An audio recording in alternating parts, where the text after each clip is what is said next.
Well, as you probably guessed by now, I did not see Transcendence because, frankly, I heard it sucks. And that was disappointing, considering how good it looked just based on the trailer and the people working on it and so on and so forth. Instead, I saw a movie that many are deeming the movie that Transcendence should have been. And I'll get to that in a second. But the movie is called The Machine. It's directed by a newcomer British director named Caradog James. I hope I'm saying that right. It stars Toby Stephens and Katie Lotz and Dennis Lawson. And reportedly, it's of course, it's an indie movie. It was made for about £1 million. That's pretty low. So, the basic premise of this movie has to do with AI, hence why people are comparing it to Transcendence, because they are obviously being released around the same time of the year, and they both deal with fairly similar subject matter. And in retrospective, I probably should not have gotten as hyped up for Transcendence as I did, considering that the concept, or at least in storytelling, of AI becoming more advanced than the human animal isn't really anything new. This has been tackled numerous times before in stuff like Terminator, 2001: A Space Odyssey. The list goes on. So the real challenge, is, at least these days, is to try and bring something new to the table, and that is where this movie gets pretty interesting, because in my opinion, this movie does bring something new to the table, and I really like this movie. It's called The Machine, like I said, and it centers on a weapon. It centers on a scientist named Vincent who is working for he was working underground in a secret government bunker. Okay. So it's the near future, and Great Britain is in an arms race with China, and it's basically the next major breakthrough is to create a soldier out of a machine. So that's what both sides are striving for, and the pressure is on Vincent to create this this cybernetic soldier. So he recruits a brilliant young scientist named Ava, and she and her breakthroughs with the quantum machine, something called the quantum machine. It's kind of vague, but her breakthroughs in that particular field allow him to actually create something concrete with his research, because up until this point he's been using wounded soldiers and trying to make a breakthrough in the form of implants, like some soldier who lost both of his arms. Vincent builds prosthetic arms for him. So you get what I'm saying. But he has yet to create an actual living thing, a full size, completely mechanical being. And that's where Ava comes in. She is tragically killed, and it seems that all hope was lost until Vincent reveals that he was able to use her as the subject of his research, and collect enough of her physical and neural data to where he can create a machine that not only looks like her, but also harbors, which also may harbor the answer to, can human beings create life? I mean, his manager, or his boss, played by Dennis Lawson, only wants Vincent to create a soldier. He doesn't want him to create a form of life because life is too unpredictable. He strictly wants Vincent to engineer a soldier, a robotic soldier. But in creating this Ava lookalike machine, he really starts to question what it is he has created and what really makes something alive. So already, great premise. Great premise. Again, not exactly new ground. In fact, this might even be a prequel to the Terminator. But again, this brings enough new to the table to where you're not bored with it. This is still a very fascinating movie. Toby Stephens and Katie Lotz are fantastic. Toby Stephens playing Vincent, obviously, and Katie Lotz playing Ava and the Machine. Toby Stephens, I've only ever seen him in Black Sails. I know he was in Die Another Day, among other things, but Die Another Day sucks. So, and Black Sails wasn't very good either. But Toby Stephens does a surprisingly good job at playing this very world-weary scientist. You really feel for this guy. You really harbor a real genuine sympathy for this guy and his plight. You really get the sense that he doesn't completely agree with the ends that his boss wants him to arrive at, but at the same time he thinks that the overall final result will justify the means of getting there. He thinks, because he's got a daughter in the hospital, a mentally challenged daughter.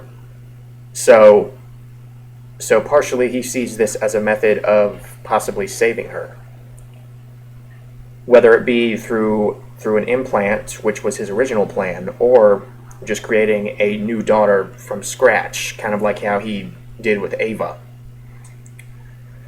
So already this guy is by no means a completely clean guy in terms of what he's doing and what he hopes to accomplish, but again, he makes for a very interesting protagonist. And this character, like I said, is familiar, at least on paper, but the way Stephens plays it and the way that it's written and the very tragic backstory that they give this guy, they somehow make it fresh. They somehow still make it interesting. Katie Lotz is also very good in this movie. The chemistry she has with Stephens is phenomenal.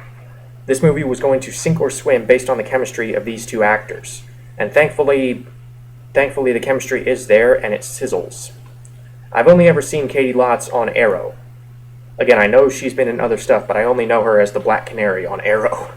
And she does a good job there too, but this performance blows that one completely out of the water in my opinion. Because not only is she fairly credible as the scientist Ava at the beginning, but also when she has to play the machine, she finds that perfect balance between childlike innocence and naivete, while also giving the hint that yes, this is a more advanced form of life. The capability of learning that this machine has is far greater than the capability that a human would have. And to be able to pull that off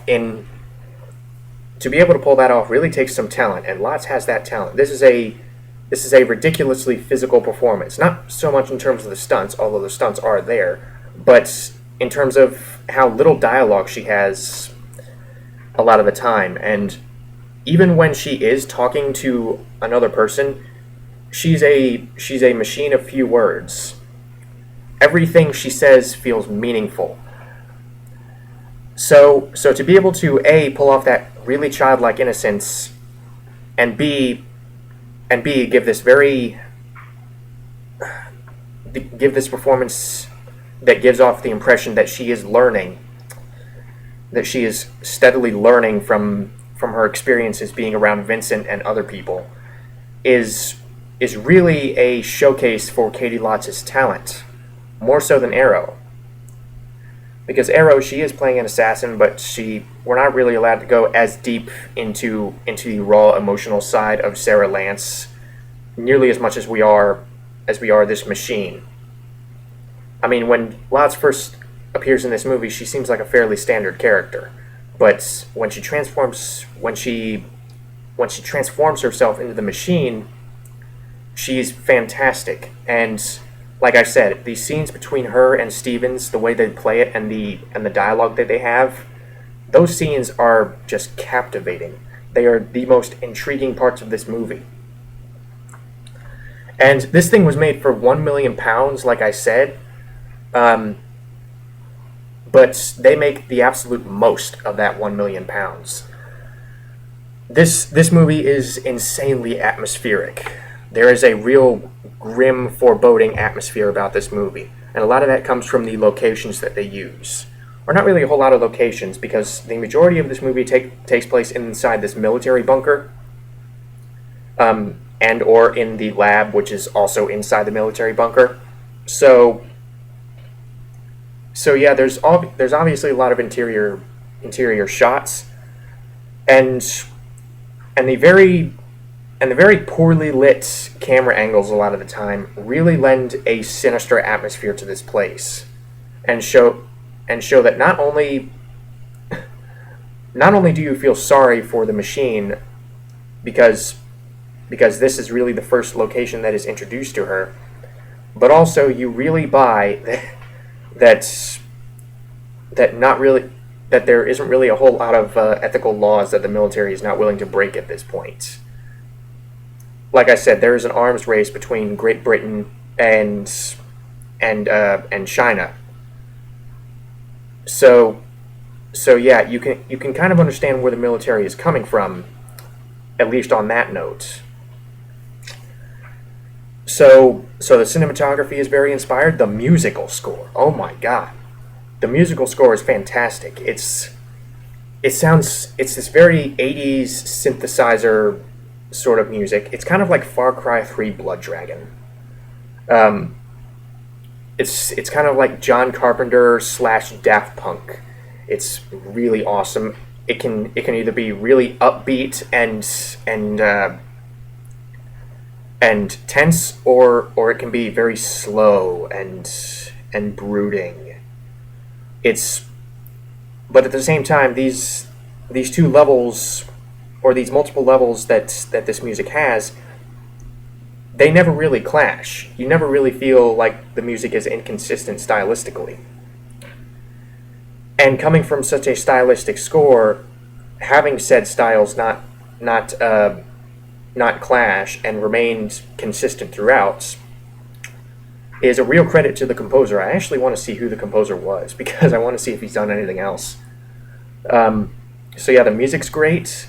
What else works about this movie? Well, again, the script. The script is fantastic, and if the script and direction are very good, because this is a much more cerebral movie than I thought it would be going in. Going into this, I thought it would be your kind of standard run-of-the-mill, okay, this machine is created by humans and the machine eventually turns against its human masters. I thought it would be that kind of standard story, kind of like a stock Frankenstein story. And I'm not saying that Frankenstein is a stock story, but I'm just saying that type of story has basically been done to death, kind of like the AI thing. But again, they do something new with it. They let us get to know these characters, and Ava, or the machine, only turns against its masters not out of spite, but out of a need to protect the one that it loves, which is Vincent. And speaking of love, like I said before, there are a lot of conversations where the ethics of creating an AI as advanced as this are discussed, and they're discussed in a very meaningful way. There's one conversation that has stuck with me, where Vincent says, "What are you really? How do I know that you're really alive and not just an imitation of life? How do I know you're not just imitating humans?" Because because that is what you have been programmed to do. And Ava says, or not Ava, the machine. The machine says, well, how do you know any of your colleagues are alive? And he says, because they are alive, they're human. And she replies, well, how do you know? Can you read their thoughts? What makes my so-called imitation of life any different than the so-called real life that other people have? So it's a very there are some very eerie themes and very eerie messages going on in this movie, and the maturity and the very very tense, very at several times bittersweet atmosphere that they choose to go with when discussing these issues really gives this movie its own sense of maturity and make it a very compelling watch. The acting is very good. Like I said, Dennis Lawson is good. I only know Dennis Lawson as Wedge from Star Wars. I'm sorry. I know he's been in other stuff. I keep saying that. Like, I know he's been in other stuff, but yeah, I just know him as Wedge from Star Wars. If there are a few things I would complain about, the climax feels rushed. I mean, I feel like they cut out a few scenes to give this a 90-minute runtime. Because right at the point where Vincent is forced to make a difficult decision regarding Ava, it seems like the scenes are very rapid fire. They don't really take much time to develop these scenes. They don't really take much time to develop any of the events after that. It just seems like they're rushing to get to the climax after that. And a few more scenes in between would have been nice. A few more scenes to really digest what we were seeing, instead of the very jarring shift in pacing. But it's only for like 5 minutes total, 5-10 minutes, where the pacing just ramps up really rapidly and then slows back down for the ending.